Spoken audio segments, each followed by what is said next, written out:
Formidable ce que Dieu fait, hein, c'est formidable la manière dont il s'appuie, non pas sur ce qu'on n'a pas, vous savez, on se plaint toujours de ce qui nous manque, mais Dieu ne fait jamais rien avec ce qui nous manque.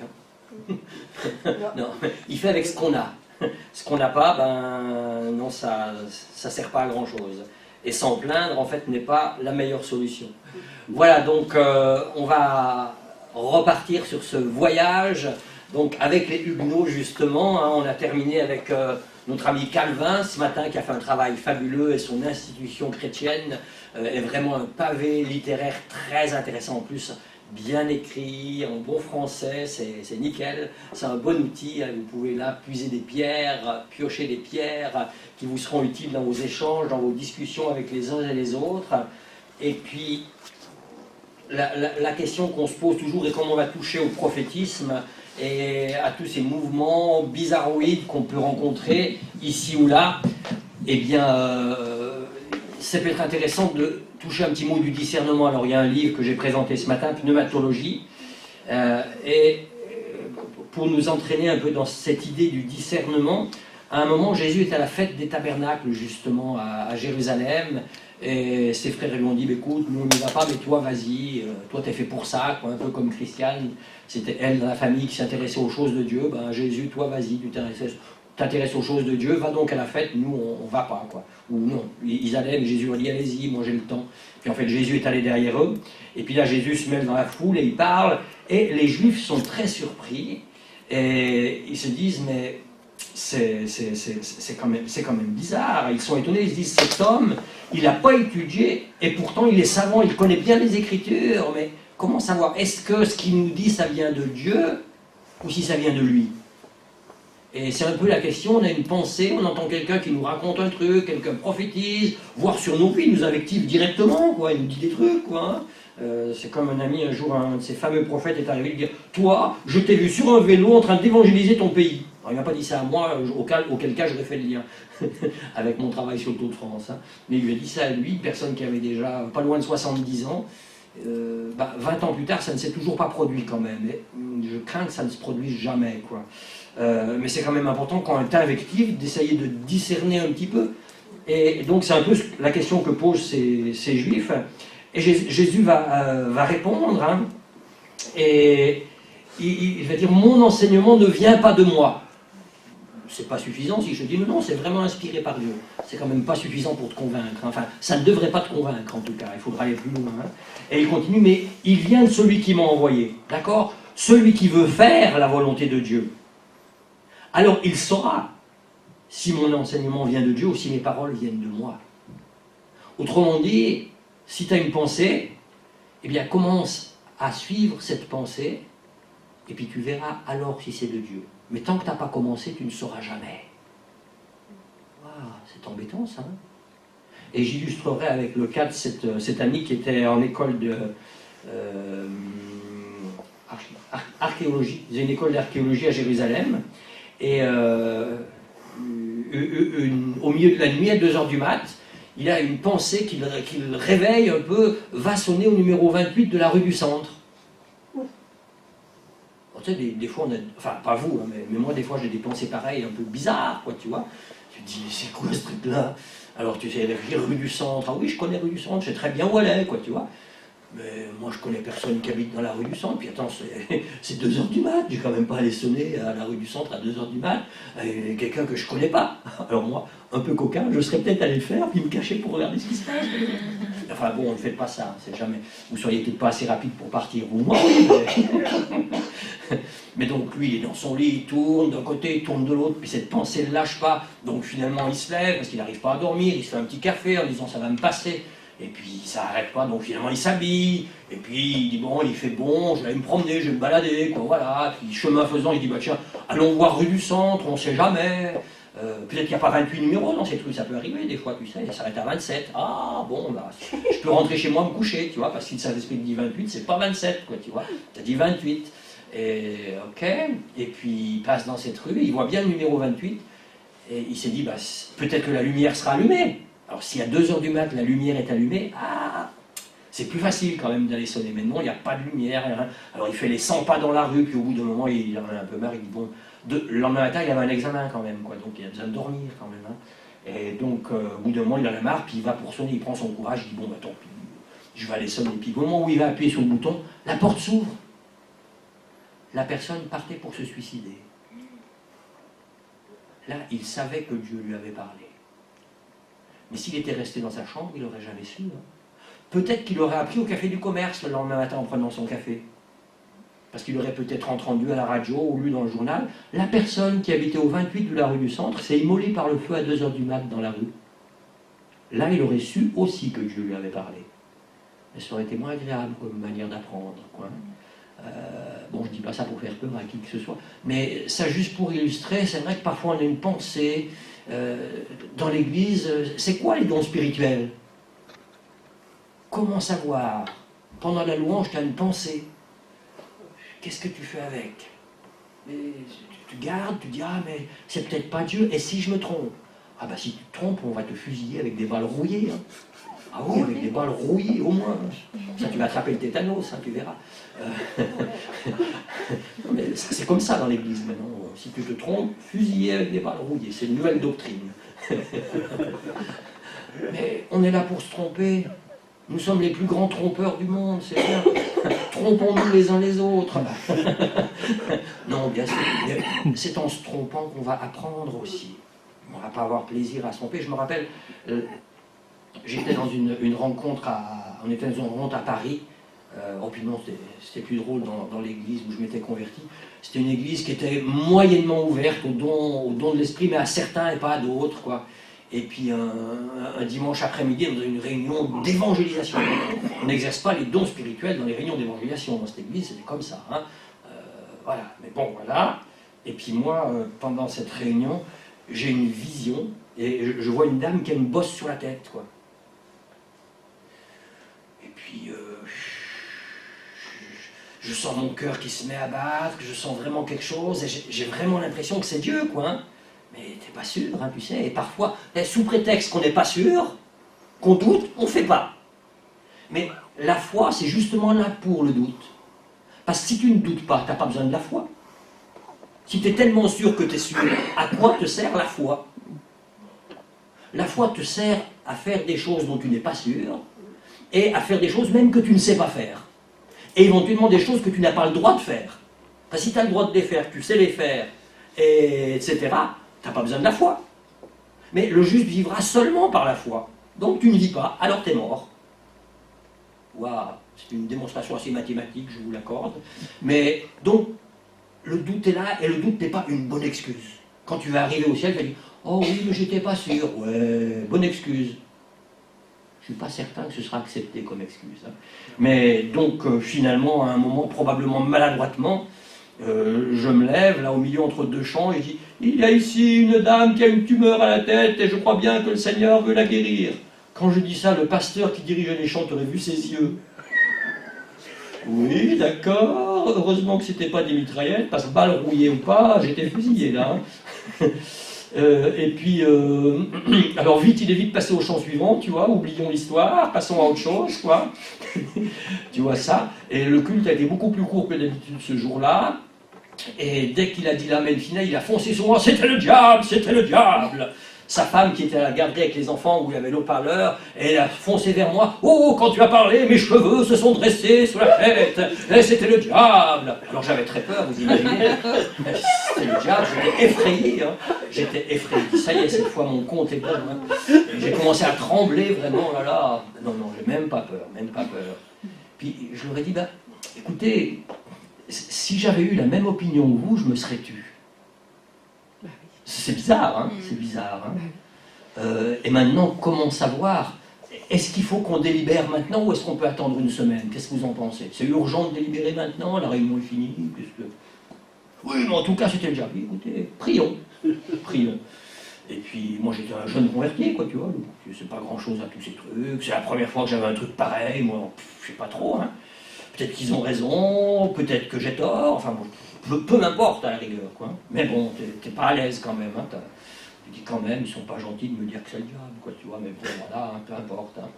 Et puis, le mercredi matin, une sœur me téléphone. Bonjour Eugène. Puis moi, je suis un dégueu de ces histoires-là. Hein. Bonjour, oui. Et je lui dis, bon, ça va, content que tu m'appelles, c'est chouette, c'est sympa. C'était la première fois qu'elle m'appelait, cette personne. Et puis, elle me dit, mais tu sais, ce matin, je me coiffais. Je dis, bah, oui, ça, à l'époque, je me coiffais aussi le matin, j'avais un peu plus de cheveux, donc moi aussi, je me coiffe le matin. Là, c'est plus vite fait. Et puis, elle me dit, et tu sais, depuis quelque temps, je faisais attention quand je me coiffais. Parce qu'en fait, j'avais une bosse sur la tête. Et quand, avec la broche, je ne faisais pas attention, ça me faisait très mal. Et puis, ce matin, quand j'ai fini de me coiffer, d'un seul coup, je me rappelle que je me suis coiffé sans faire attention. Et j'ai pas eu mal. Alors, j'ai cherché. Et puis, la bosse avait disparu. Alors, je me suis demandé si ça pouvait être en lien avec ce que tu as dit dimanche après-midi. Alors, tu sais, moi, je ne suis pas très intelligent comme garçon. Je lui ai dit, écoute, je ne suis pas le pasteur, moi, tu devrais lui demander. C'est bizarre, on n'a plus jamais délibéré de l'histoire. On n'en a plus jamais parlé. C'est bien, t'es tranquille. Pourquoi tu te compliques l'existence? C'est comme le CD. T'es un pasteur. Le Seigneur s'arrange avec lui, c'est son problème, c'est pas le tien. Toi, fais toutes les bêtises. C'est le problème du pasteur. Merci, va dire Paul. Merci, Eugène. Vraiment, merci. Hein. Je sens qu'il va m'appeler dans quelques jours. Bon, je te passe, j'ai un coup de fil. Là, c'est pour toi. Merci, Paul. On dit que tu seras, on s'arrangera. Mais si on veut grandir avec Dieu, il faut lui donner la chance de nous conduire. Il faut lui donner l'occasion de bénir. Et quand tu témoignes à quelqu'un, comme Christiane en parlait, quand tu parles à quelqu'un, en fait, tu donnes l'occasion à Dieu de bénir la personne. Dieu n'attend que ça. Dieu n'attend que notre parole pour agir. C'est ça, en fait. Hein. Et quand tu vas témoigner, tu donnes l'occasion à Dieu, au travers de ta parole, de toucher la personne. Waouh, tu te rends compte? C'est important. C'est important. On a un rôle important.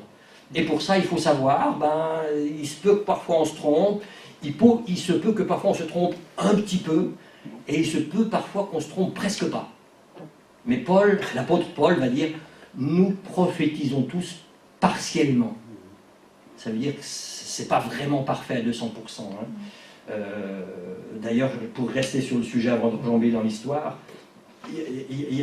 dans le Nouveau Testament, vous connaissez beaucoup de prophètes dans les textes. Vous connaissez peut-être un, deux. Oh, vous êtes timide, c'est ça? Les Alsaciens seraient timides, chérie. C'est comme les Lorrains. C'est pour ça qu'ils ont mis les régions ensemble, à mon avis, tu vois. Ils sont également timides. Agabus, quand même. Vous connaissez Agabus? Agabus. C'est pas un nouveau transport en commun. Hein.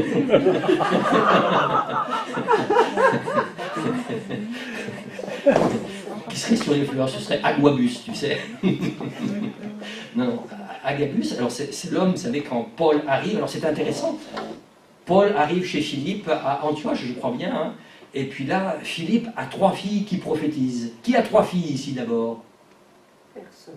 Nous, on en a que 2. Ah, 3 filles. Super. Marcel, elle prophétise? Pas encore. Ah, mais ça peut changer. Il y a un temps pour tout.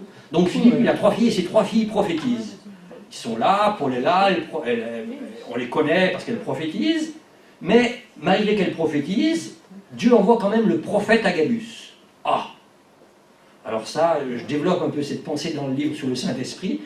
Dans le Nouveau Testament, c'est pas parce qu'on prophétise qu'on est prophète. Parce que bien souvent, il y a confusion, mais s'il a le don de prophétie, c'est un prophète. Alors moi, je me suis posé la question aussi, je me suis dit, mais alors, un apôtre, quel don spirituel il a? Le prophète, il a un don de prophétie, l'apôtre, et j'ai eu une révélation. L'apôtre, il apostasie. Eh ben, non, c'est pas biblique. Mais ça va avec, c'est le même mot en tout cas, apôtre, apostasier, c'est pas mal, non? Non, les dons n'ont rien à voir avec le ministère, les dons c'est pour tout le monde. Les dons du Saint-Esprit, les 9 dons qui sont cités par Paul, et autres compétences qui sont données aussi dans l'Épître aux Romains au chapitre 12, c'est pour tout le monde. Tout le monde peut être utilisé pour gérer les finances de l'Église. Tout le monde. Ah bon, il y a certains qui comptent mieux que d'autres quand même. Hein. Mais tout le monde peut être utilisé pour les dons spirituels. On avait, dans l'Église, vous mettez compris, il y avait une petite fille qui avait 7 ans, Béatrice. Coucou Béatrice, si c'est tous les réseaux sociaux. Je pense toujours à toi, je t'aime beaucoup et je te reverrai bientôt. Et Béatrice, elle avait 7 ans, donc elle prophétisait pratiquement à toutes les réunions. Alors des prophéties, selon le modèle biblique, qui sont là pour consoler, encourager, exhorter, édifier. C'est ça, hein, c'est ça. Donc c'était des prophéties du style « Dieu a entendu ta prière, il t'aime, il veut te bénir et il t'encourage. C'était « Criez à Dieu de tout votre cœur, et il vous donnera ce que votre cœur désire. » Voilà les prophéties que cette fillette de 7 ans donnait, quoi. Alors moi, ça m'intriguait quand même, tu vois, parce que ces prophéties faisaient du bien, puis tu sentais qu'il y avait quelque chose de Dieu quand même. Et à 7 ans, je ne sais pas si c'est autorisé, est-ce que c'est l'âge légal, je ne sais, hein, mais en tout cas, elle prophétisait. Puis donc j'étais là-bas, je dis « Ah, Béatrice, c'est super. Et il y a longtemps que tu prophétises, Béatrice ?» Oh, pas très longtemps, il y a 3-4 ans à peu près, quoi, tu vois. Ah oui, d'accord. Heureusement qu'il n'y a pas longtemps, autrement, elle aurait prophétisé avant de naître, donc ça c'est compliqué. Et je l'ai revue il y a 3 ans à peu près en arrière, et puis je suis allé voir Béatrice, parce que forcément, elle a au moins 30 ans de plus maintenant. Puis je lui dis, ah Béatrice, que je suis content de te voir, super, ça va, t'es enfant. Puis je dis, au fait, est-ce que tu prophétises toujours? Et elle m'a regardé, à son âge, on regarde un peu moins dans les yeux quand on pose cette question. Elle dit, ça m'arrive encore de temps en temps. Ça fait 40 ans qu'elle prophétise, la fille, hein, t'imagines, toi? Elle n'est pas prophète pour autant. Elle n'est pas prophète pour autant. Hein. Mais je parle un peu de ça justement. Hein. Et il y a toute cette confusion. Donc Agabus vient, parce que ces filles qui prophétisent, c'est pas ce qui est adapté au message qu'a apporté à Paul. Et donc Dieu envoie son prophète Agabus, qui va prendre la ceinture de Paul, qui va s'attacher avec, et qui va dire de même, celui qui appartient à cette ceinture sera lié par les Juifs et ils le livreront aux Romains. Donc Dieu met en garde Paul. Est-ce inspiré par le Saint-Esprit? C'est la question quand même, quoi. Hein. Est-ce que cette prophétie s'est accomplie? Si vous pensez qu'elle s'est accomplie, levez la main. Ne soyez pas alsacien, pour une fois. Il n'y a pas beaucoup d'Alsaciens, on m'a dit. Hein. Moi, je suis parisien, moi. Là, en fait, si je regarde attentivement les Écritures, que s'est-il passé? Est-ce que les Juifs ont lié Paul et l'ont mis dans les mains des Romains? Rappelez-vous. Non, les Juifs ont voulu lapider Paul. Les Juifs ont traîné Paul hors du temple et ont voulu le lapider. Et devant le tumulte, le centenier a entendu le tumulte, il est venu secourir Paul, il a enlevé Paul du milieu des Juifs. Précisément à la lettre, le message qu'Agabus apporte à Paul, il n'est pas parfait, hein. Il n'est pas exactement, radicalement exact. Et pourtant, c'est quand même inspiré par Dieu, non? Et nous, on voudrait prophétiser parfaitement, sans le moindre iota, sans la moindre erreur. Soyons pas plus royalistes que le roi et conservons cette part de faiblesse qui est liée à notre humanité. Un jour, nous saurons parfaitement, nous connaîtrons comme nous avons été connus, dit Paul, n'est-ce pas? Mais faisons avec la connaissance que nous avons, sans être radicaux et sans prétendre tout connaître. Gardons nos limites et ce que nous sommes. Mais voilà cet aparté sur le prophétisme, parce que, évidemment, ce matin, j'ai terminé avec Calvin, avec le roi François Ier, qui, à un moment, avec le problème des placards, hein, ces affiches offensantes sur la messe qui sont diffusées dans Paris et qu'on trouve donc sur la porte du roi, le roi change d'attitude et commence à s'opposer à l'Église. Alors là-dessus, eh bien, il y a déjà beaucoup de gens qui... Où j'en suis là? Qui quittent la France, quoi, qui quittent la métropole, qui fuient parce que les chrétiens sont en danger et doivent fuir pour sauver leur vie. Et bientôt, il y a ce fameux massacre de la Saint-Barthélemy. Alors, je vous invite, faites un sondage là, dans les rues à Colmar, puis vous allez demander aux gens, Saint-Barthélemy, qu'est-ce que ça vous dit? À quoi ça vous fait penser, quoi? Alors certains peut-être vous parleront d'une petite île paradisiaque dans les Caraïbes. C'est pas mal comme île, c'est sympathique. Je l'ai vu de loin d'ailleurs depuis Saint-Martin. Je dis, ah, c'est là-bas Saint-Barthélemy. Superbe, quoi. Peut-être que vous avez peut-être 2 personnes sur 100 qui vont vous parler des guerres de religion quand même, quoi. Hein. Puis là, essayez d'aller poser la question plus loin. C'était quoi? C'était les républicains contre les royalistes? Qu'est-ce que c'était, quoi? Alors là, vous allez commencer à semer la confusion, ils vont se dire, ah oui, c'était peut-être bien politique, le truc-là, hein, non?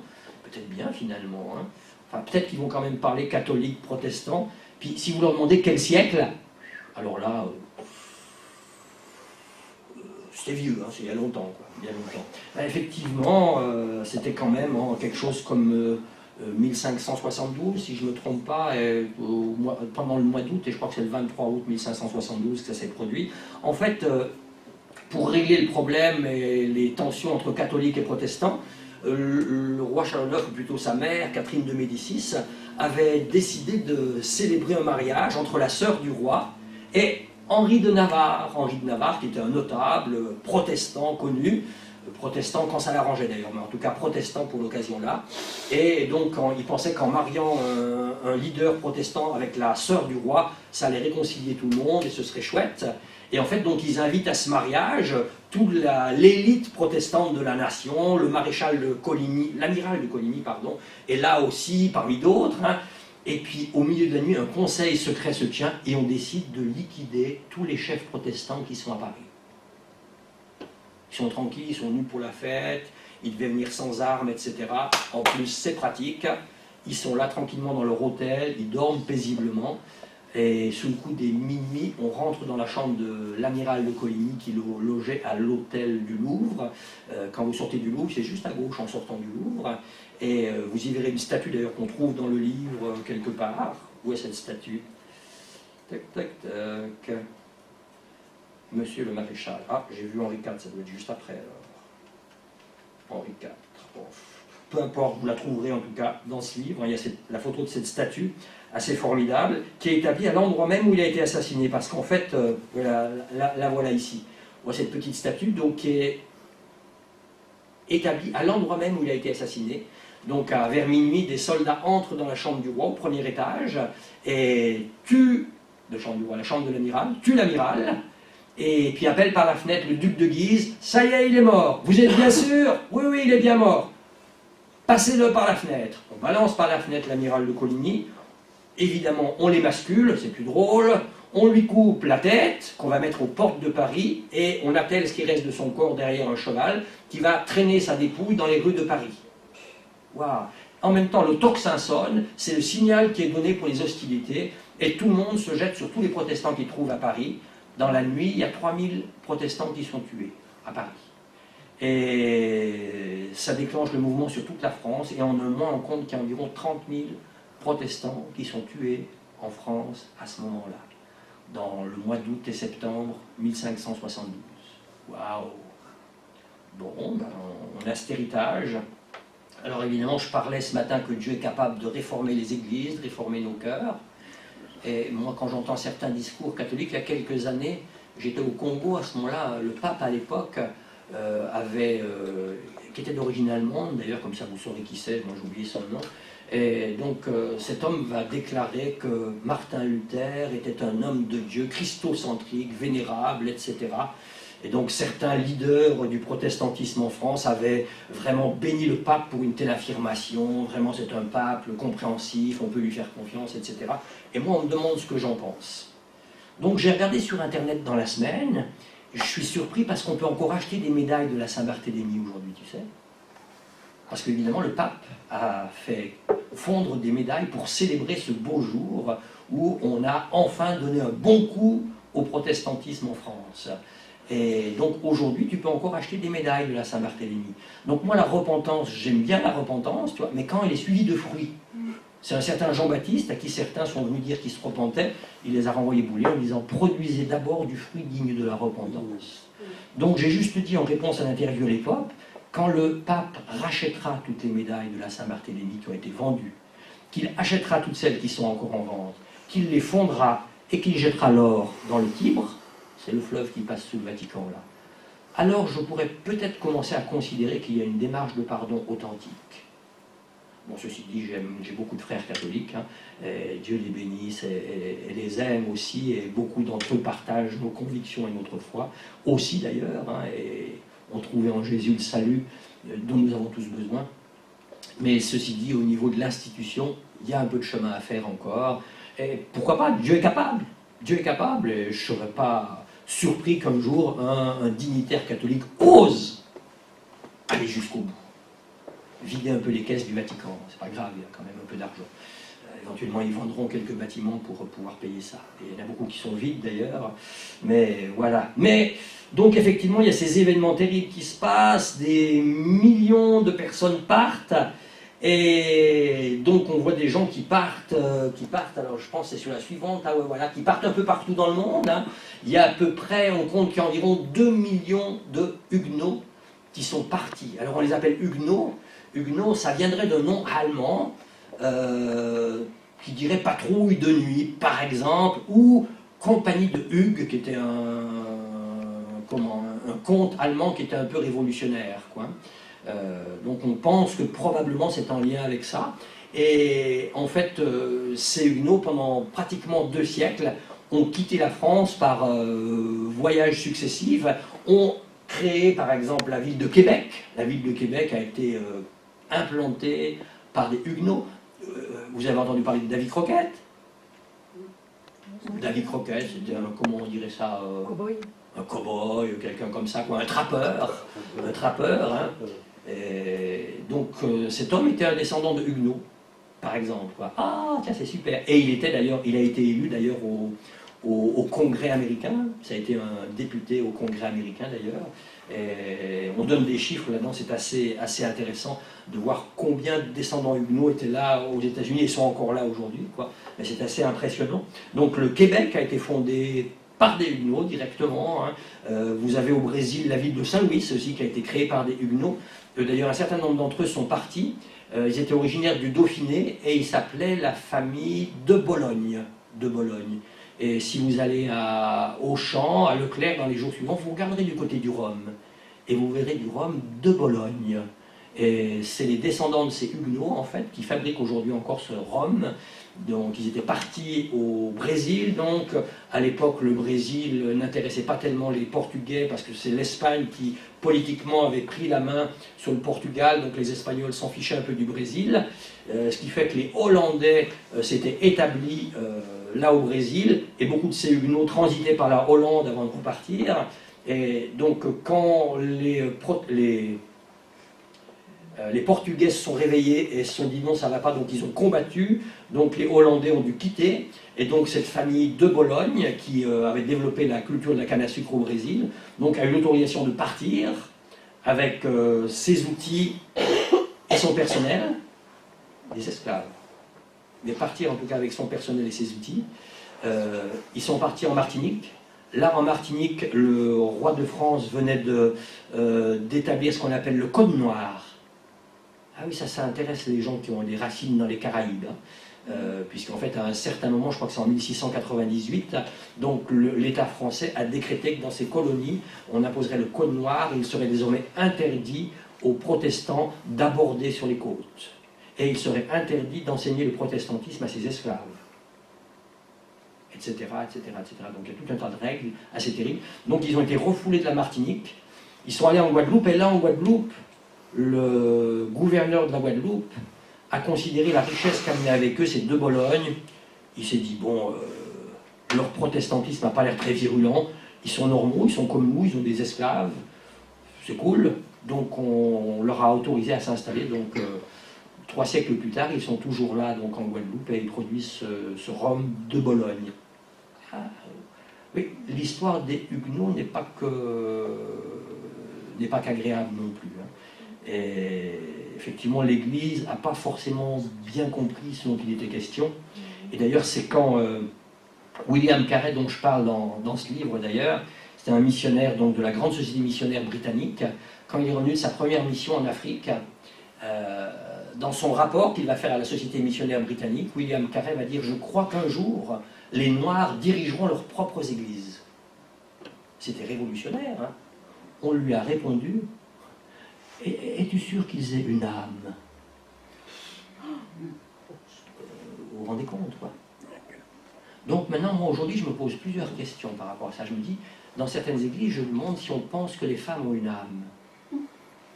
Ouais. J'ai l'impression, enfin bon, je me pose des questions bizarres. Moi, ne voyez pas là une quelconque offense. Non, non, ça me traverse l'esprit comme ça, quoi. Ou l'expression d'une opinion personnelle. Non, non, je m'interroge, vous voyez. Je m'interroge, quoi. Et puis, je me pose aussi d'autres questions par rapport à notre société à partir de quel moment un fœtus a-t-il une âme? Peut-être 12 semaines, non? Peut-être qu'à partir de 12 semaines, il y a peut-être une âme. Avant, il n'y a pas d'âme, quoi, tu vois. Et c'est un peu ce qu'a fait Hitler, en fait. Il a commencé à faire comprendre au peuple allemand qu'en fait, les Juifs n'avaient pas d'âme. C'était comme une chèvre, quoi, tu vois. Donc une chèvre, bah, tu la tues, tu la manges, peu importe, c'est une chèvre, quoi, c'est pas un problème. Donc aujourd'hui, on explique aussi qu'un fœtus, bah, c'est qu'un amas de cellules, c'est rien. Oh zut, c'est vrai que maintenant je peux être mis en prison. Oh bon, bah, tant pis, hein, je vais commencer, tant pis. Mais j'ai juste posé des questions, quoi, en fait. Hein. Et donc on nous explique qu'un fœtus, c'est juste un amas de cellules, quoi, c'est pas... Donc c'est comme si tu te fais arracher une dent, c'est pas grave, tu vois, c'est pas grave. Donc, oui, est-ce que les fœtus ont une âme? Mais voilà en tout cas cet exode qui amène les Huguenots donc, au Québec, au Brésil. En Afrique du Sud, il y a un quartier qui s'appelle Franschhoek. C'est du hollandais et ça veut dire le quartier des Français. Ah oui, et puis là ils produisent du vin qui s'appelle de l'Anjou, Martin, Coteau de Cavillon. Ouh, c'est bizarre comme nom en Afrique du Sud. Hein. Et en fait, les Hollandais ont fait partir 3 bateaux. Il me semble que c'était vers 1553-54. Donc, avec environ 300 Huguenots qui ils sauvaient par ce moyen-là de la persécution terrible qu'il y avait en France. En fait, ils les utilisaient un petit peu en même temps. Hein. Donc, ils les ont amenés en Afrique du Sud. Il y en a à peu près la moitié qui ont péri en route à cause des conditions. Le voyage aller était gratuit. Le retour, il fallait payer si on voulait revenir. Hein. Et là-bas, on leur a même donné un lopin de terre avec un sac de graines et rien d'autre, en leur disant, ben maintenant, vous vous installez là, et puis l'année prochaine, vous nous rendrez le sac de graines qu'on vous a avancé. Ouais, d'accord.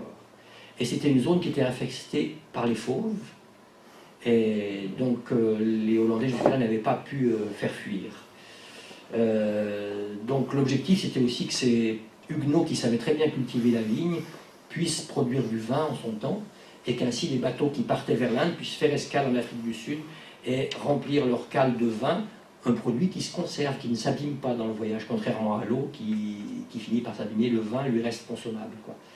Donc c'est comme ça que les premiers Huguenots sont atterris là-bas. Et puis ce qui est unique un peu dans les histoires de l'exode des Huguenots, en fait en Afrique du Sud, au bout de 30 ans, les Hollandais ont décidé qu'on ne parlerait plus le français, c'était interdit de parler français dans les églises et dans les écoles.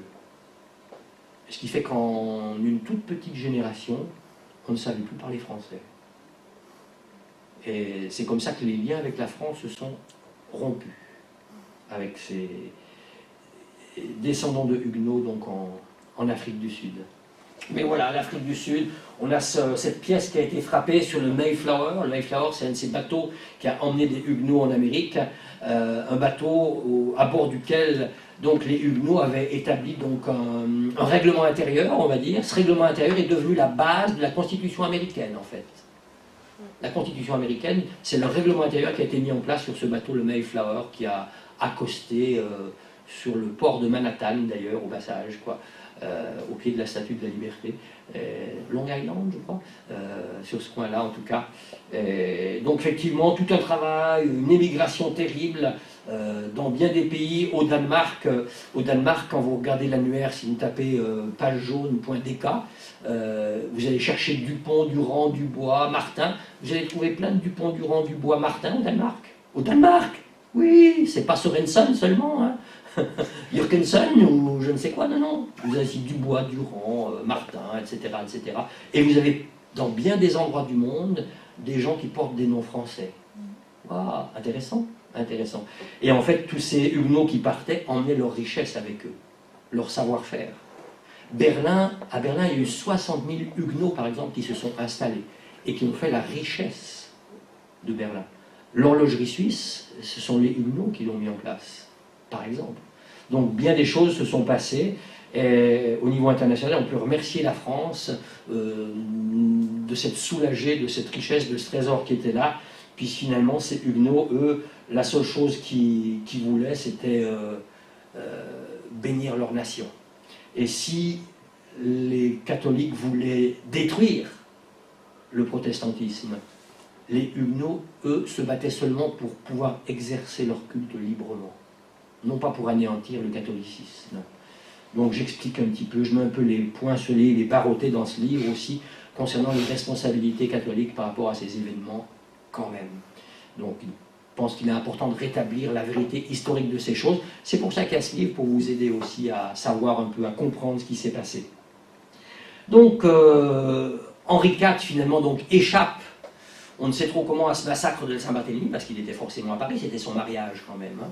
Il échappe et il deviendra plus tard le roi de France, et il va travailler pour mettre en place l'édit de Nantes, que voici en haut. L'édit de Nantes, donc, qui a été signé, qui donnait aux protestants 7 places fortes dans la ville de La Rochelle, Saumur, par exemple, pour en citer quelques-unes, Montpellier, me semble-t-il, Aix-en-Provence, par exemple, hein, où les protestants avaient des troupes militaires, avaient leurs universités, etc. On a mis en place dans les tribunaux des tribunaux bipartites, où il y avait non seulement des juges catholiques, mais aussi des juges protestants, pour que les jugements soient équitables. Donc bien des choses ont été acquises par cet édit de Nantes. C'était pas parfait, mais c'était déjà quand même un bon bol d'air. Mais son petit-fils Louis XIV, bien en 1600, donc l'édit de Nantes c'était en 1598, en 1696, donc moins d'un siècle plus tard, son petit-fils Louis XIV va eh bien, révoquer l'édit de Nantes et condamner, donc, condamner à nouveau les Huguenots. Mais que se passe-t-il? Ben, si ils sont condamnés, les Huguenots, ils sont emprisonnés, etc. Et on voit là cette photo de la tour de Constance. Donc quand vous allez du côté de Aigues-Mortes, par exemple, comme ils le disent de là-bas, eh bien vous allez voir cette tour, elle est très belle au milieu des roseaux, mais en fait, si vous montez dans la tour, au sommet, à la terrasse, vous regardez sur le sol, c'est écrit « Régister ». Et ils n'ont pas fait de faute, parce que dans leur langue, résister, ça se dit régister avec un G. Et ça, c'est magnifique. Hein. Et en fait, c'est ces femmes qui ont été emprisonnées pendant 40 ans dans cette tour, qui, avec leurs pieds, ont gravé sur le sol pour s'encourager et pour s'en rappeler toujours « Résistons ». Si elles signaient le registre de révocation, elles pouvaient partir, rentrer chez elles. Mais la plupart ont tenu ferme. La plus connue, Marie Durand, effectivement, vous avez des bandes dessinées qui racontent sa vie. Hein. Vous pouvez aller dans sa maison, d'ailleurs, au Pradet, en Ardèche. Et donc, elle a été la pasteur de ces femmes. Pendant toutes ces années, elle a passé près de 40 ans, 38 ans, dans cette tour de Constance. Et les hommes étaient enchaînés sur les galères du roi. Ah, le temps me manque pour vous lire, mais vous avez des récits, comment ces galériens, quelle tenue ils avaient dans les galères, et malgré la difficulté, les conditions terribles, ils témoignaient de la grâce de Dieu, et ils étaient fidèles. Et pareil, il suffisait qu'ils renoncent à leur foi et à rentrer dans le giron catholique pour quitter les galères. Et beaucoup d'entre eux ont passé plus de 20 ans sur les galères du roi, à ramer, en proie au sarcasme et au coup de fouet, particulièrement parce qu'ils étaient huguenots. Et vous verrez, il y a des récits vraiment intéressants. Il y a un livre qui s'appelle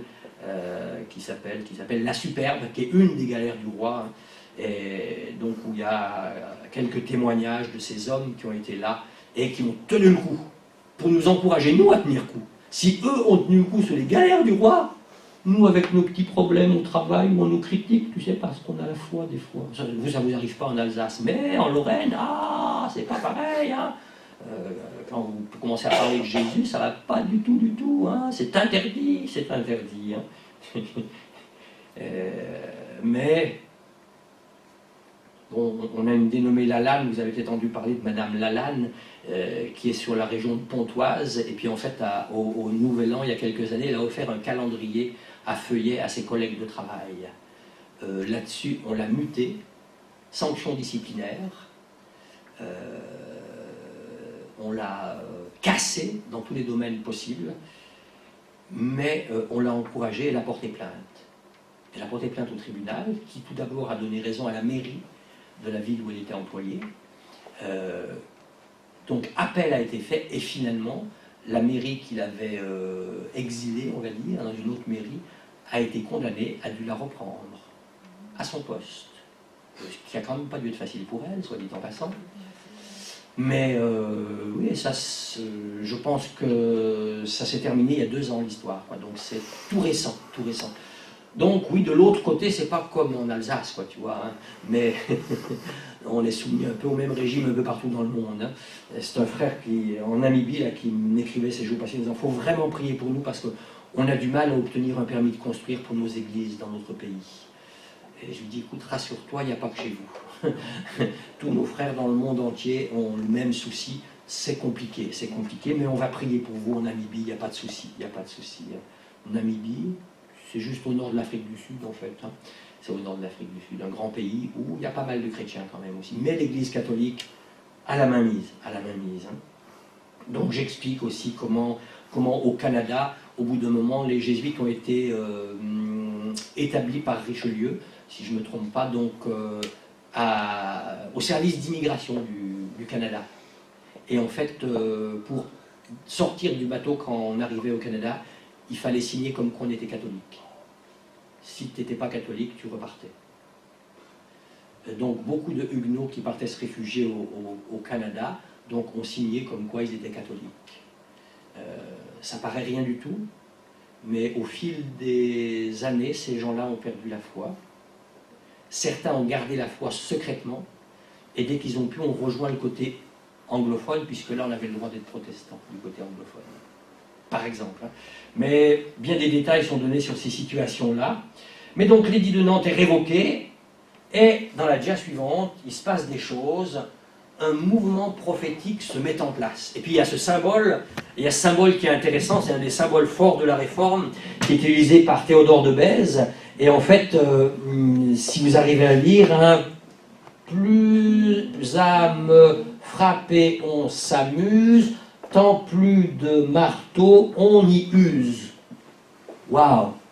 Et en fait, cette image représente l'Inquisition. L'Inquisition qui, en fait, avec ses soldats en armes, avec des armes, frappe sur l'enclume. L'enclume représente l'Église, la foi chrétienne. Et grosso modo, il disait, cause toujours, tu m'intéresses, ou plutôt frappe toujours, ça ne va pas changer mes convictions et ma résolution.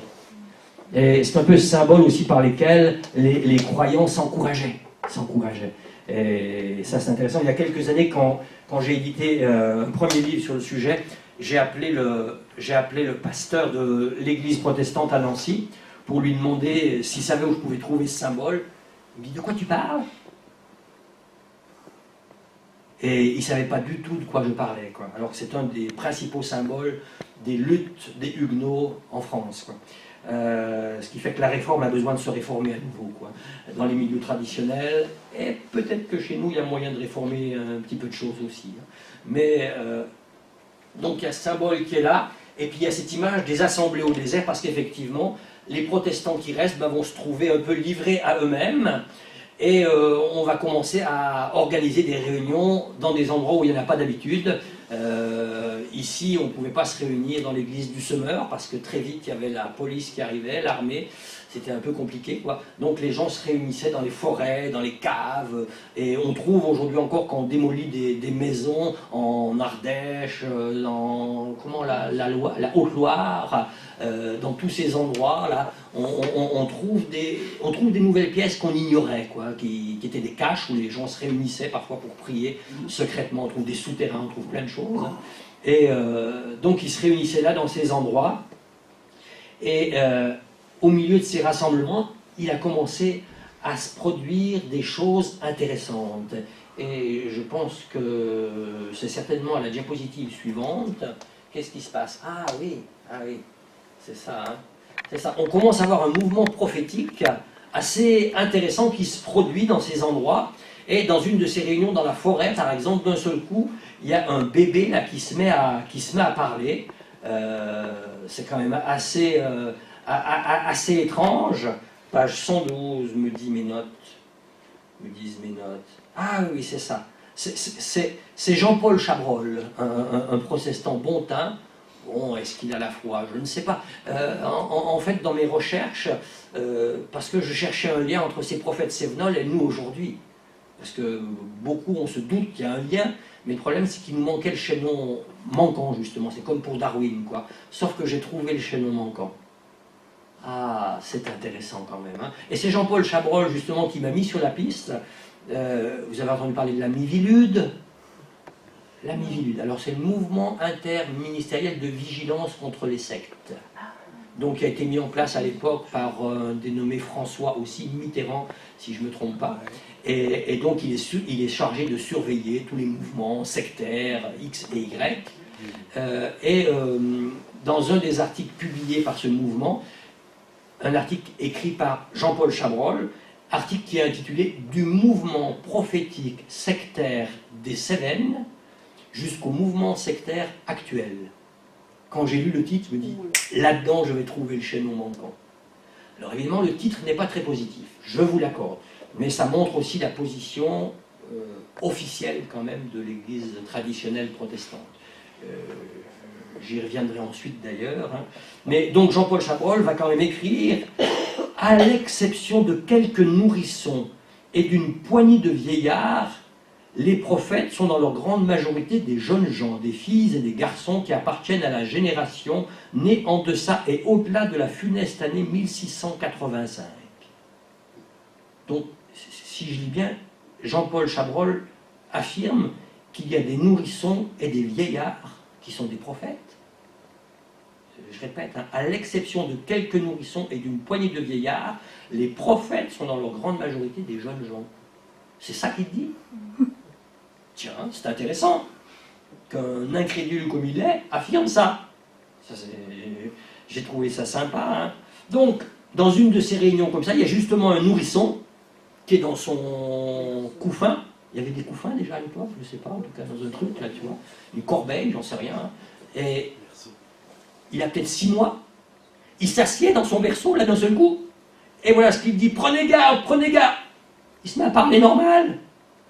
C'est un peu louche à 6 mois quand même. Hein.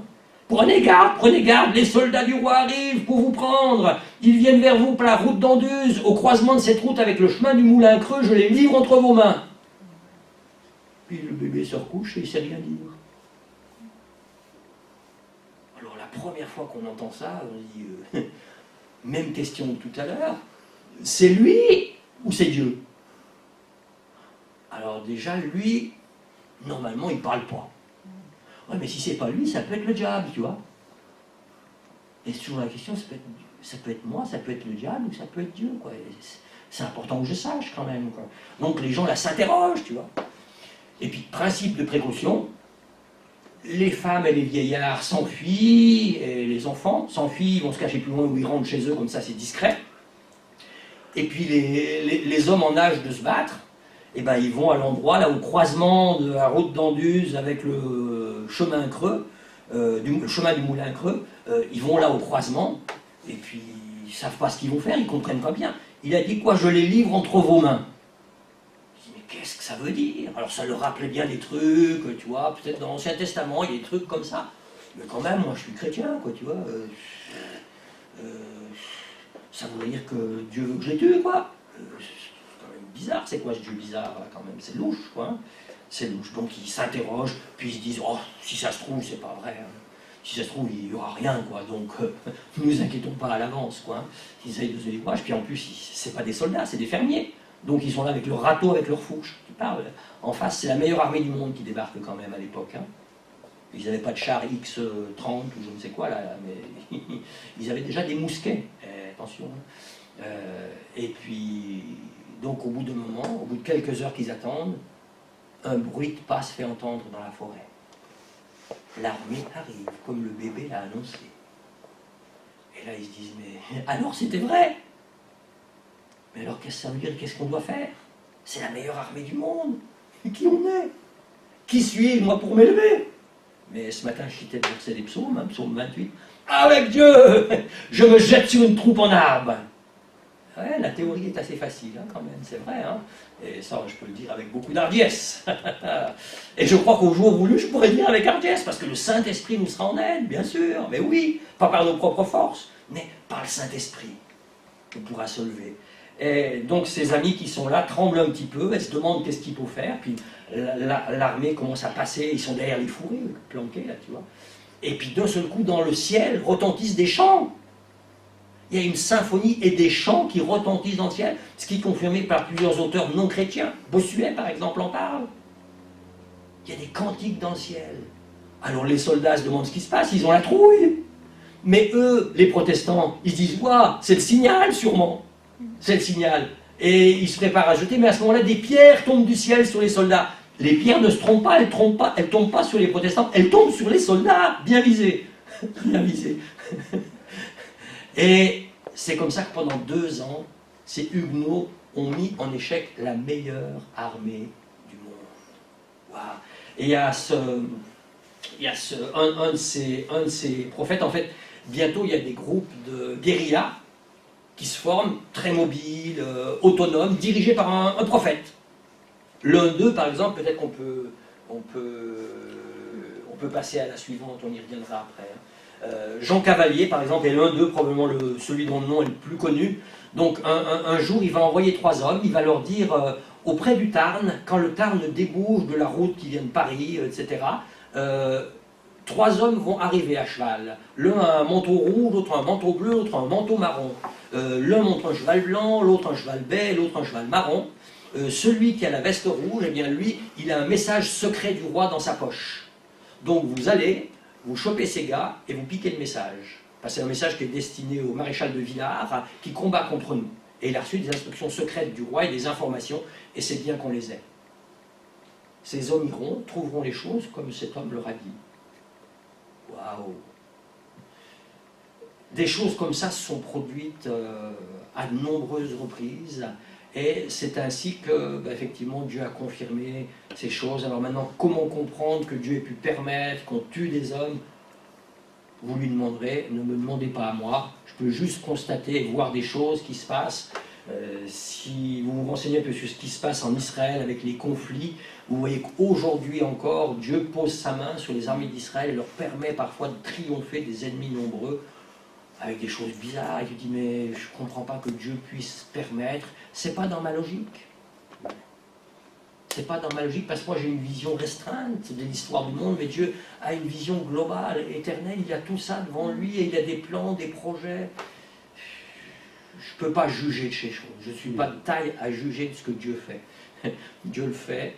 Et même si je ne suis pas content, si je pensais que mon Dieu était différent, mon Dieu est le même que celui qu'on voit dans la Bible.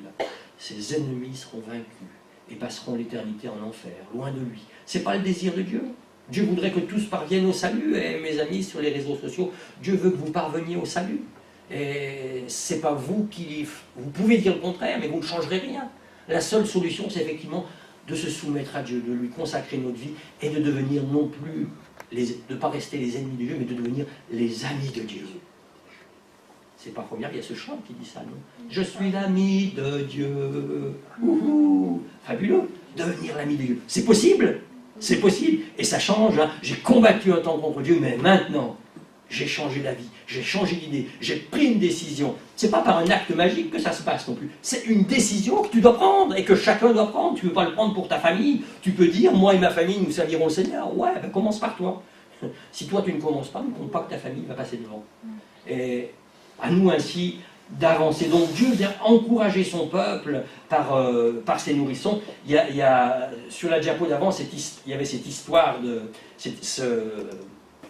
la condamnation donc, de Esprit Séguier. On peut revenir? Ah oui, Pierre Séguier. Alors oui, ça c'est quand même intéressant, cette histoire de Pierre Séguier. Alors parce qu'il est arrêté un beau jour et il est interrogé. Il est interrogé, et c'est où ça? Il y a Isabeau Vincent, il y a... il me semble que c'est page 99, si je ne me trompe pas. Ah ben je dois reconnaître l'image facilement là-dedans. Hop. Voilà. Ah oui, donc il est arrêté parce qu'ils ont fait un coup, et donc les militaires l'arrêtent, puis interrogent. Donc le soldat qui interroge Pierre Séguier lui dit « Votre nom ?» demande le soldat sans ménagement. « Pierre Séguier. Pourquoi vous appelle-t-on esprit ?»« Parce que l'esprit de Dieu est en moi. » Votre domicile? Au désert et demain au ciel. Alors le désert, c'est là où il se cachait pour prier. Hein. Donc j'habite au désert et demain je suis au ciel. demandez pardon au roi. Nous n'avons d'autre roi que l'Éternel. N'avez-vous point remords de vos crimes? Je n'en ai commis aucun, mon âme est comme un jardin de gloriettes et de fontaines, de fleurs et de fontaines, si vous préférez. Louche quand même le gars, non? Et c'est Abraham Mazel, donc, qui était un des leaders aussi de ces groupes de guérilla, qu'on voit après dans une vision qu'il a. Et en fait, il va écrire dans ses mémoires, il raconte le supplice de Pierre Séguier, quand on lui eut tranché une main pour le contraindre encore à abjurer. Ce qu'on voulait, c'est qu'il abjure, qu'il renonce au protestantisme. Quand on lui tranchait une main pour le contraindre encore à abjurer, il tendit l'autre. Non mais, t'imagines qu'il en a eu 3 ou 4? Ça aurait duré longtemps l'histoire. Hein. Enfin bon, il tend l'autre. Pendant qu'on allumait le bûcher, il se mit à chanter des psaumes. Rien ne le fit taire. Il encouragea ses frères du milieu du brasier. Frères, attendez-vous à l'Éternel, le Carmel désolé reverdira, et le Liban solitaire refleurira comme la rose. Wow. Dans un dernier souffle, il prophétisa encore que la place où on l'exécutait serait emportée par les eaux. En effet, peu de temps après, le Tarn déborda, et en sortant de son lit, il ravagea la fameuse place. Tu vois ça? Tu crois que ces témoignages n'ont pas touché les gens? Mais c'était violent, hein, c'était violent. On parle à un autre endroit de ce prophète qui s'appelait Robert, hein, puis qui débarque dans une réunion comme ça dans le désert. Alors il était connu comme prophète, quoi, tu vois. Donc quand il arrivait quelque part, en général il arrivait au beau milieu de la réunion, tu vois, sans se faire annoncer. Puis il s'installait là sur une chaise, et puis les gens se demandaient ce qu'il allait faire, quoi, tu vois, parce qu'on avait entendu beaucoup de choses sur lui. Et puis à un moment dans cette réunion, il se lève, et puis il s'adresse à un des gars, là, Gustave, hein. Il dit, Gustave, tu es un traître, tu es venu pour nous dénoncer au roi. Et Gustave lui répond, mais je suis le fils du Fred, comment tu peux penser ça? C'est pas possible, je suis un des vôtres, moi, voyons. Je t'ai vu hier, tu as reçu des hommes qui t'ont promis une somme d'argent et l'autorisation de quitter le pays avec ta famille, en échange des noms que tu leur donnerais. Mais comment vous pouvez croire ce qu'ils racontent? Non, non, ils déraillent. Le prophète leur dit, d'accord, je déraille, allumez un feu. Hein, quoi? Allumer un feu.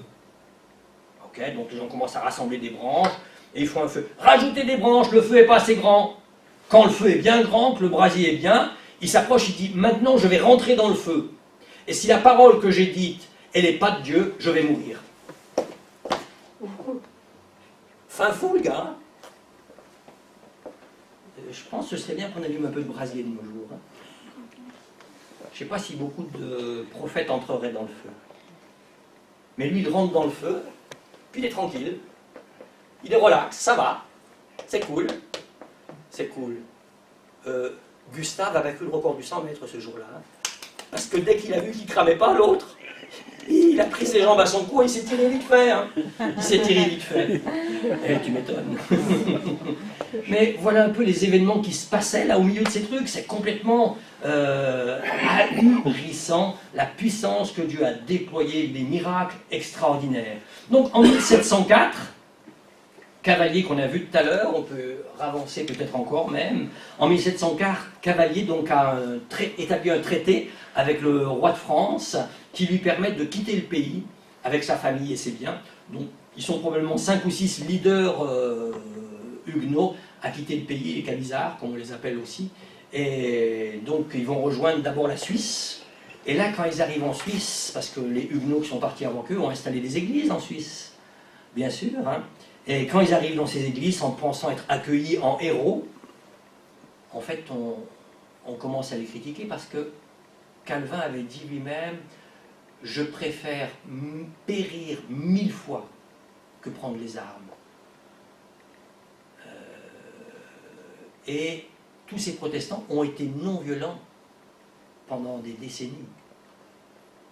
Et le message qui était communiqué, non-violence. On ne répond pas. Et depuis la Suisse, où ils vivaient tranquilles, les messages prophétiques qu'on leur rapportait n'étaient pas appréciés. Et on pensait que c'était plutôt le diable. Ah oui, déjà à l'époque, tu sais, on pensait que le parler en langue, c'était le diable. Hein. C'est bizarre, hein, c'est bizarre. Oui, j'ai pas parlé, mais tu avais une dénommée Isabeau Vincent qui habitait du côté de Die, donc qui la nuit, pendant qu'elle dormait, s'est mise à parler dans des langues qu'elle ne connaissait pas. C'est une adolescente qui avait 13 ans, qui était, d'ailleurs, ses parents étaient décédés, elle était dans une famille d'accueil, et la nuit, pendant qu'elle dormait, elle rêvait, elle se mettait à parler. Le matin, elle ne se rappelait de rien. En fait, on a fait venir des gens qui comprenaient ce qu'elle parlait, parce qu'elle parlait sa langue, et en fait, elle prêchait l'évangile pendant qu'elle dormait, cette fille qui avait 13 ans. Et il lui arrivait comme ça la nuit, en dormant, pendant 2 ou 3 heures, elle prêchait l'évangile. Une fille qui n'avait pas été à l'école, qui n'avait aucune connaissance, qui prêchait l'évangile, avec des versets cités clairement, etc. C'est des choses comme ça qui se sont passées. Ça, Isabeau Vincent, c'était en 1697, 98, dans ces années-là, quoi. Et puis, bien sûr, qu'on l'a enfermée, et elle a fini, elle a disparu dans un couvent, on ne sait pas ce qu'elle est devenue, en fait, hein, mais elle a été enlevée, mise en hôpital psychiatrique, et puis, finalement, pour s'en débarrasser, on l'a mise dans un couvent. Alors, bien sûr, certains ont dit que c'était... elle trichait, elle trompait les gens, elle faisait semblant. Donc juste la question que si elle avait fait semblant, ils auraient pu la dénoncer et prouver au tribunal qu'elle avait fait semblant. Sauf comme ils n'avaient pas d'éléments, ils ont préféré la faire disparaître dans un couvent pour qu'on la fasse taire. Sauf que le problème, c'est qu'il y a beaucoup d'autres adolescents qui se sont mis à rêver la nuit aussi. Et il y en a qui sont plus adolescents, qui parlent encore la nuit quand ils dorment, il paraît. Même en Alsace, non, ça n'arrive pas. Ah oui, je vois que Monique, elle doit parler la nuit quand elle dort, quoi. Ouais, c'est vrai. Ouais. Eh ben, c'est pas joli, joli tout ça. Hein. Bon, moi, j'ai rien entendu cette nuit. Hein. Mais ces choses-là donc se sont passées de manière et d'autre. Et puis donc, quand ils sont arrivés donc, en Suisse, on n'a pas aimé leur message et on les a menacés, etc. Et donc, ils ont dû fonder des communautés charismatiques à ce moment-là. Oui, oui, déjà. Déjà, dans les années 1700 et quelques, donc il y a 3 siècles. Et c'était les vilains canards inspirés par le diable, etc. Vous connaissez la musique peut-être encore en Alsace. Et donc, ils ont voyagé dans toute l'Europe. De Oslo jusqu'à Istanbul, ils sont allés à cheval, prêcher, témoigner, et ils ont implanté des communautés charismatiques de Oslo jusqu'à Istanbul, de Prague jusqu'à Genève. Et ils ont fait un travail fabuleux. Il y a un groupe qui existe encore aujourd'hui dans la ville de Congénie, donc c'est entre Montpellier et Nîmes. C'est une communauté Quakers.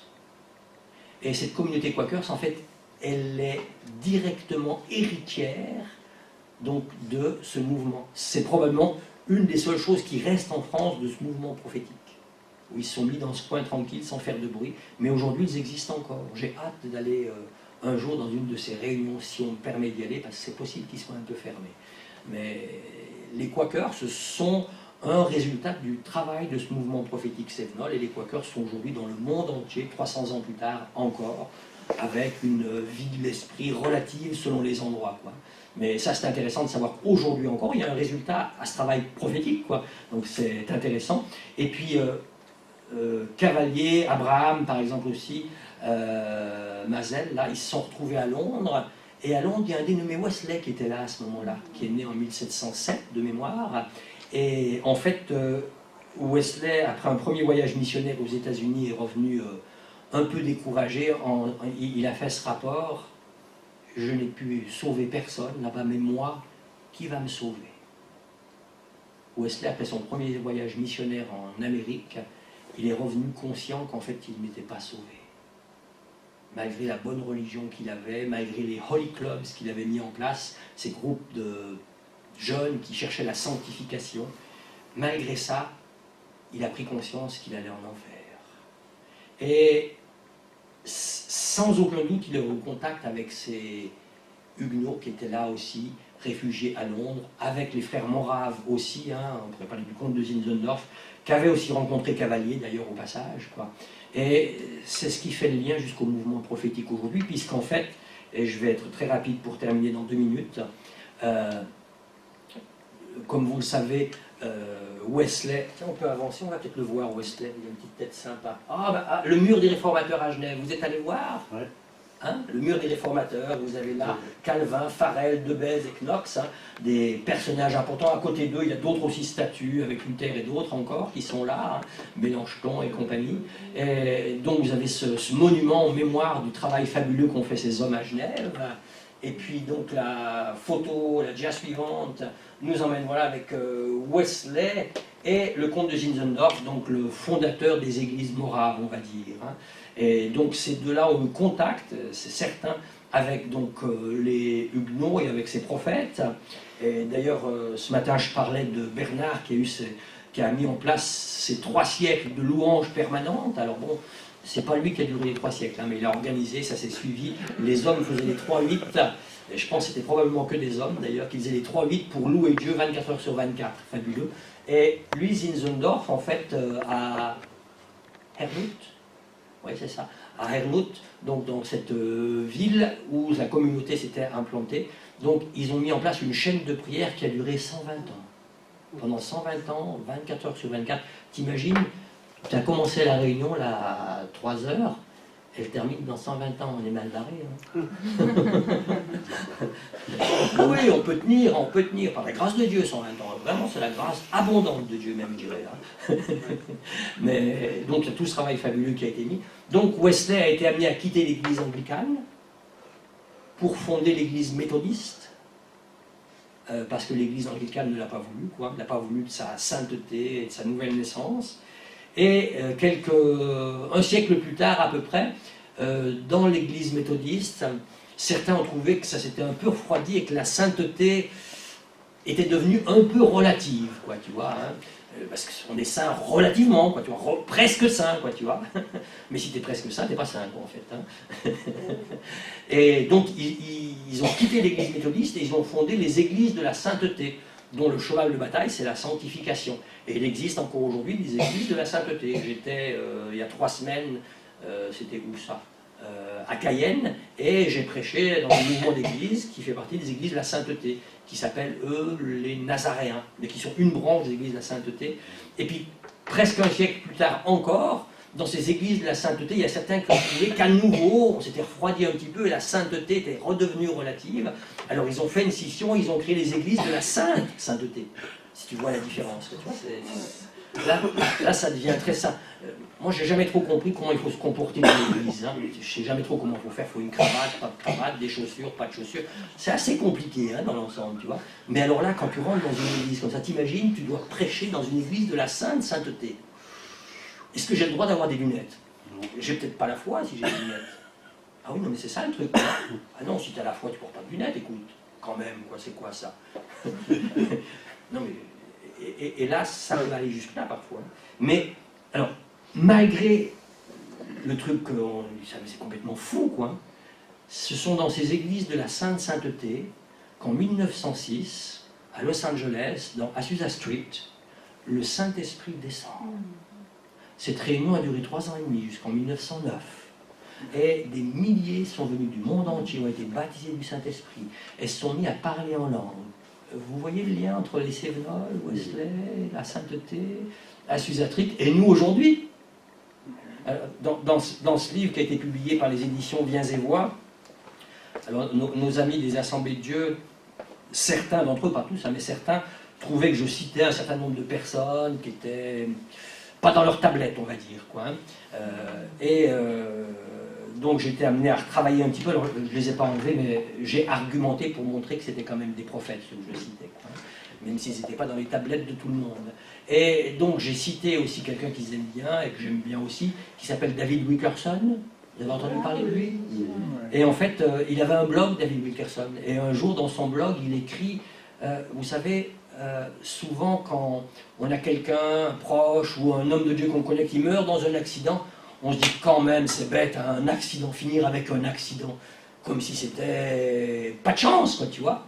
Mais il dit, ne dites plus jamais ça. Dieu ne l'ignorait pas. Et peut-être que c'était le plan de Dieu. Ne cherchez pas. Le lendemain, lui-même meurt dans un accident de voiture. Ça pouvait être prophétique, son dernier blog, hein. Peut-être, peut-être.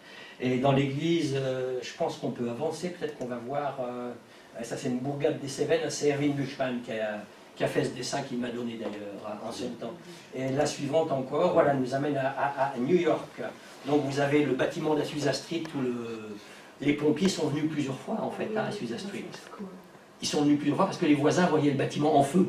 Donc les pompiers arrivaient, vite, papon, papon, lance à la main, et oui, elle fait. C'est un feu que vous ne pouvez éteindre. Même l'eau du baptême ne peut pas éteindre ce feu. Waouh, c'est fabuleux. Hein. Et donc c'est dans ce bâtiment que ces choses se sont produites de 1906 à 1909. Et puis en bas, on voit encore Manhattan à l'époque des tours jumelles. J'étais allé là pour la première fois donc à cette époque-là, et j'étais allé visiter l'église de Times Square Church, qui était le lieu qu'avait acheté David Wilkerson, où il avait installé donc cette église. Et justement en 2001, au mois de septembre, ils avaient prévu toute une convention d'une semaine avec des orateurs qui venaient de différents endroits du monde, les billets d'avion étaient payés, les hôtels réservés, et puis environ 15 jours avant, dans une réunion de prière, pour préparer cette conférence, le Saint-Esprit leur dit « arrêtez tout ». Donc il y a le trésorier qui a dû commencer à compter. Mais tu as vu ce qu'on a payé, quoi, les billets d'avion, les réservations d'hôtel, et ça, ce ne sera pas remboursé, hein, c'est perdu.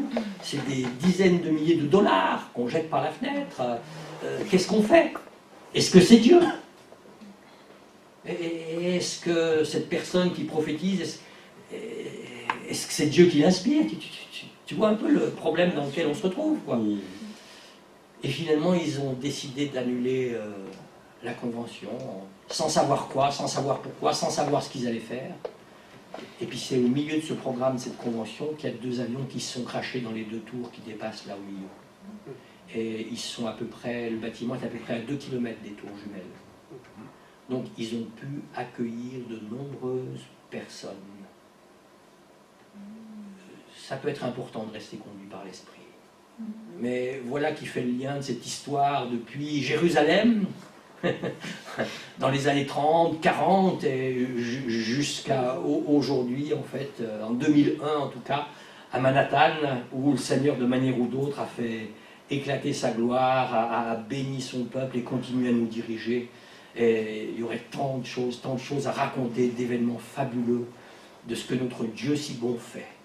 Mais je veux croire qu'aussi ces choses-là ont été écrites pour nous servir d'exemple. Dans la parole de Dieu, d'abord, éventuellement aussi, pour nous encourager à vraiment tenir ferme face aux circonstances adverses. C'est pas grave. Demain, tu es au ciel. C'est pas gênant. Même si tu souffres un peu ici-bas, c'est pas grave. D'autres vont avoir chaud pendant l'éternité. Très chaud même pendant l'éternité. Mais toi, tu vas être au frais. Tu auras la clim. Ce sera magnifique. La lumière, jour et nuit. Comme au pôle Nord, sauf ce sera un coup de pôle Nord, un coup de pôle Sud, le jour sans cesse. Et ce sera un temps merveilleux. Donc, gardons les yeux fixés sur Jésus, attendons-nous à lui, et aspirons à vivre ces visitations de l'Esprit, où vraiment nos compétences sont mises en arrière, et la puissance de Dieu est mise en avant. Osons agir par la foi. Ne laissons pas le doute nous saisir et avoir le dernier mot. Non. Jésus doit avoir le dernier mot dans notre vie. Et nous grandirons pas à pas. Ce n'est pas en restant sur place qu'on va grandir. C'est en avançant.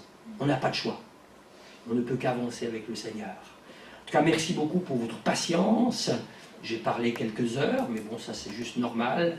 Mais je veux croire que le Seigneur va vous aider à vous rappeler. Vous pouvez réécouter les vidéos, les amis sur les réseaux sociaux. Soyez richement bénis aussi. N'hésitez pas, vous pouvez venir ici à l'église Le Semeur, à Colmar. C'est un bon endroit. Vous pouvez aussi contacter l'église par internet ou sur le site aussi semer.info. Vous pouvez aussi nous contacter. J'ai parlé du Tour de France ce matin. Si vous êtes intéressé, en 2017, le Tour de France est encore organisé. On sera là sur les routes pour annoncer l'évangile aux spectateurs, mais aussi aux coureurs. Mais bien sûr.